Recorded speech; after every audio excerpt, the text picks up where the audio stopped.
how to pre-measure the containers for our drip coffee house blend. So guys, this is the grinder for the drip coffee and this is the brewer for the drip coffee. On top, we have containers that are pre-measured to make it easy to make drip coffee when needed. When the container is empty, it's time to refill. That way it's ready to go in case needed. We measured to 137 grams, which will be written so you don't have to remember.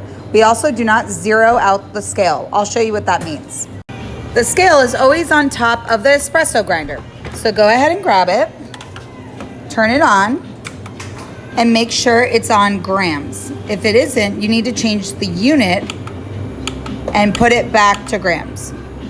You do not need to tear it out because we have the measurement 137 grams, which measures the container as well. All beans are kept in the... All right, so all beans are going to be kept under the knock box. You have your decaf espresso, you have your regular espresso, and you have your drip. So the drip will say house blend. That is how we make our regular drip coffee. So take out the house blend beans. We turned on our scale.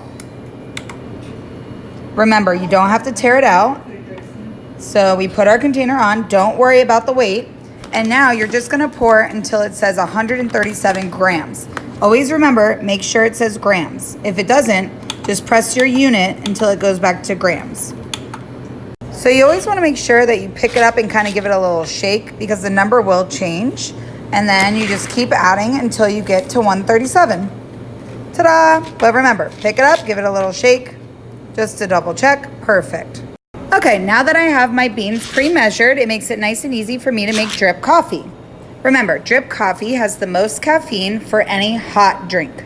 Step 1, get your pre-weighed container that has 137 grams of whole drip beans. Step 2, pour the beans into the drip grinder. Just pour them on in there. Step 3, make sure it's always set to auto drip.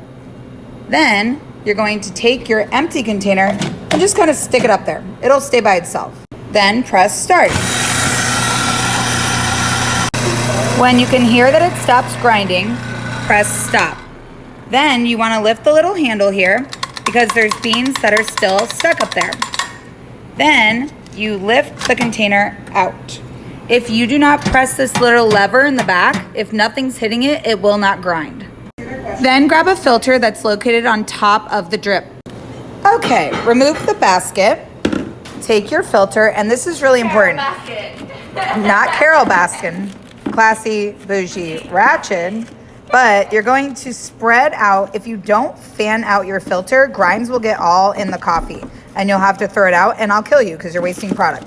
So you push it all the way to the bottom and fan it out. Then take your grinds that you just ground and pour them directly into the middle.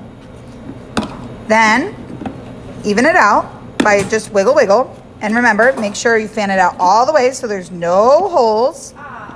And then insert it back into the shelf. It'll just slide in nice and easy. Then get your coffee canister, take out the pump. Make sure there's absolutely no coffee in there. Even if there's a tad, it'll overflow and get all over the counter. Push the nose to the back, like that. Touch. Okay, now that I have my canister with the nose facing all the way to the back, pushed all the way back so it's under my brew basket. Now the easy part. Press the screen, press and hold 1. Ta-da! In 5 minutes and 29 seconds, you'll have a fresh pot of coffee. And that's it.